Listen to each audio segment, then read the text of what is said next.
चलिए आगे बढ़ जाते हैं। सत्ता का शुद्धिकरण करने के लिए मोदी सरकार नया कानून लेकर आ रही है, जिसके तहत अगर किसी मंत्री, मुख्यमंत्री या प्रधानमंत्री को किसी ऐसे अपराध के आरोप में गिरफ्तार किया जाता है जिसमें 5 साल या उससे ज्यादा की कैद हो सकती है और वो 30 दिनों तक हिरासत में रहते हैं, तो उन्हें अपने पद से इस्तीफा देना होगा।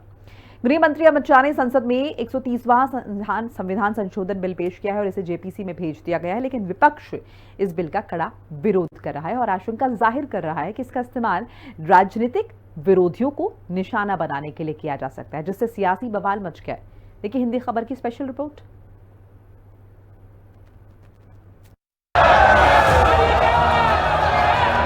महोदय, मैं प्रस्ताव करता हूं कि भारत के संविधान का संशोधन करने वाले विधेयक को पुनर्स्थापित करने की अनुमति दी जाए। सदस्य इसके पक्ष में आ गए। करप्शन के विरुद्ध हथियार अब जेल से नहीं सरकार। 30 दिन जेल में लगातार तो 31वें दिन खत्म कुर्सी का खेल। आरोपी नेताओं पर कानूनी सख्ती की तैयारी। जेल गए तो पीएम और सीएम की भी जाएगी कुर्सी। मैं प्रस्ताव करता हूं कि भारत के संविधान का संशोधन करने वाला विधेयक, संघ राज्य क्षेत्र शासन अधिनियम 1963 का संशोधन करने वाला विधेयक तथा जम्मू कश्मीर पुनर्गठन अधिनियम 2019 का संशोधन करने वाले विधेयकों को माननीय अध्यक्ष जी द्वारा नाम निर्दिष्ट किए जाने वाले इस सभा के 21 सदस्य और माननीय उपसभापति द्वारा नाम निर्दिष्ट किए जाने वाले राज्यसभा के 10 सदस्यों को मिलकर बनने वाली संयुक्त समिति को सौंपा जाए। विपक्ष के जोरदार हंगामे के बीच केंद्रीय गृह मंत्री अमित शाह ने लोकसभा में 3 नए विधेयक पेश किए। दावा किया कि तीनों विधेयकों का जो मकसद है वो राजनीति को अपराधीकरण से मुक्त करना है।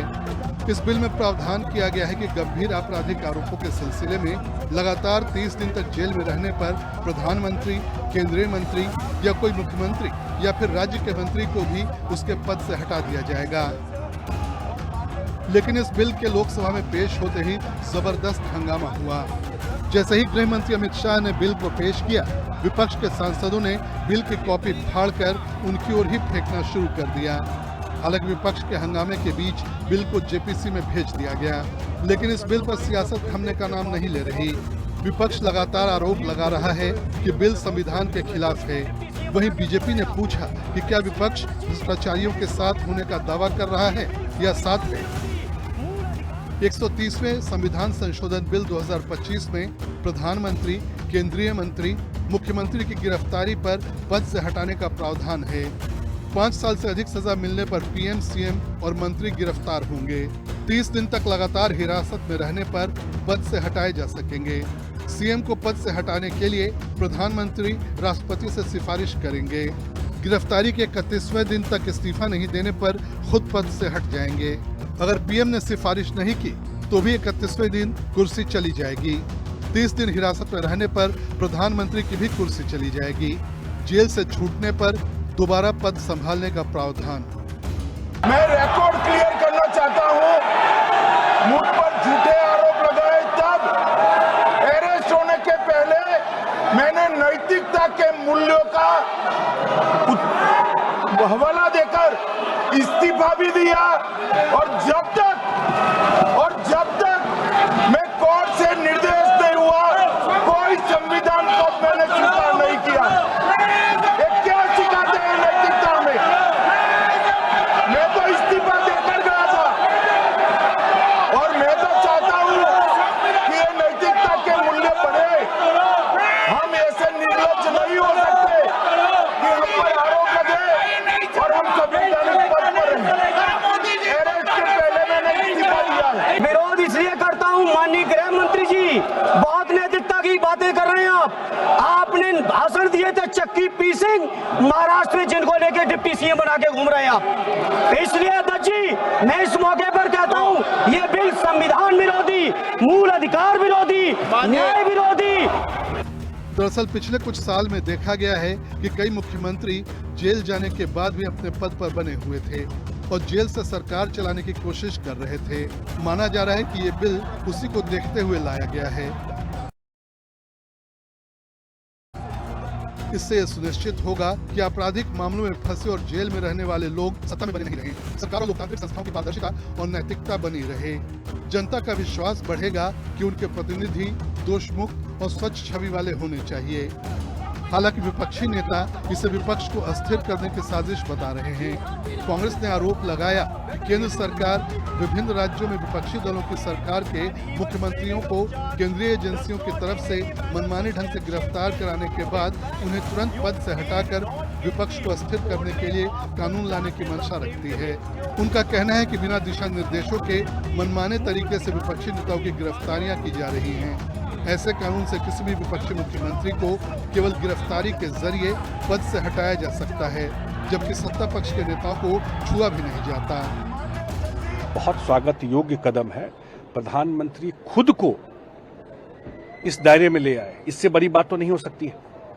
और ये हुआ क्यों, ये भी जानना जरूरी है। ये हुआ इसलिए कि जो लोग संविधान का किताब लेके घूम रहे हैं, उसी इंडिया गठबंधन के जो मुख्यमंत्री लोग हैं, ऐसे मुख्यमंत्री हुए जब कोर्ट ने उनको जेल भेज दिया तो कोर्ट जेल से, तिहाड़ जेल से बैठ करके वो राज चला रहे थे। कोई सोच सकता है जो संविधान बनाए होंगे वो कभी सोचे होंगे कि जेल के अंदर से राज चलेगा? ऐसे मुख्यमंत्री होंगे?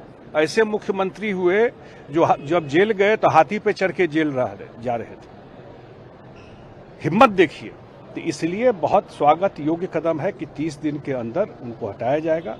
कोर्ट भेजता है जेल, सरकार जो बात कह रहा है कोर्ट भेजता है जेल, बिल्कुल वेलकम स्टेप है। हमारी पार्टी का मानना ये है कि ये theory of separation of powers का, ड्यू प्रोसेस का और जो जनता को ये इख्तियार है कि वो इलेक्टेड गवर्नमेंट्स को अकाउंटेबल बनाए, ये सब चीज़ें उसके खिलाफ जाता है। सेपरेशन ऑफ पावर्स आप देख लीजिए कि एग्जीक्यूटिव एजेंसीज को फ्री रन मिल जाएगा कि वो खुद जज, जूरी और एग्जीक्यूशनर हो जाएंगे, और मुख्यमंत्री को हटाना है तो असेंबली में हटाते हैं।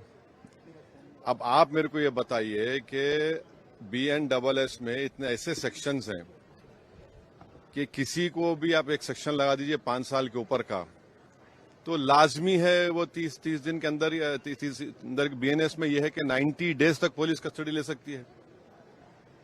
तो ये मेरे ख्याल से ये 1930 का गेस्टापो मूवमेंट हम भारत में देख रहे हैं। सवाल यह है कि आखिर मोदी सरकार को इस नए बिल को लाने की जरूरत क्यों पड़ी? पहले PM, CM या मंत्री को पद छोड़ने की बाध्यता नहीं थी। गंभीर आरोप में न्यायिक हिरासत में होने के बावजूद पद पर रह सकते थे। अब नए बिल में 30 दिन भी जेल में रहने पर कुर्सी चली जाएगी। वो इसलिए कर रहे हैं जब तानाशाह लोग घबराते हैं लोकतंत्र में। दुनिया के तानाशाहों को पता कर लो आप। दुनिया के तानाशाह जो हुए हैं, उन्होंने अपनी कुर्सी, अपना रुतबा बचाने के लिए इस तरह के फैसले लिए, और फैसले लेने के बाद भी, चाहे वो जर्मनी का रहा हो तानाशाह, इटली का तानाशाह रहा हो, रशिया का तानाशाह रहा हो, वो अपनी कुर्सी नहीं बचा। संसद के मानसून सत्र में पहले से ही ऑपरेशन सिंदूर और फिर SIR को लेकर लगातार हंगामा बरपा हुआ है। अब इस नए प्रस्ताव ने संसद में राजनीतिक टकराव को और तेज कर दिया है। 3 नए बिल को लेकर सत्ता पक्ष और विपक्ष के बीच तलवारें खिंच गई हैं। राजनीति के शुद्धिकरण के दावे पर सियासत गर्मा गई है। सदन में विपक्ष ने सरकार पर आरोपों के तीखे बाण चलाने शुरू कर दिए हैं। सरकार पर मनमानी करने के आरोप बढ़ने लगे हैं, जिसके बाद तीनों बिलों को JPC में भेजने का फैसला हुआ, लेकिन इसके बावजूद सियासी घमासान नहीं थमा।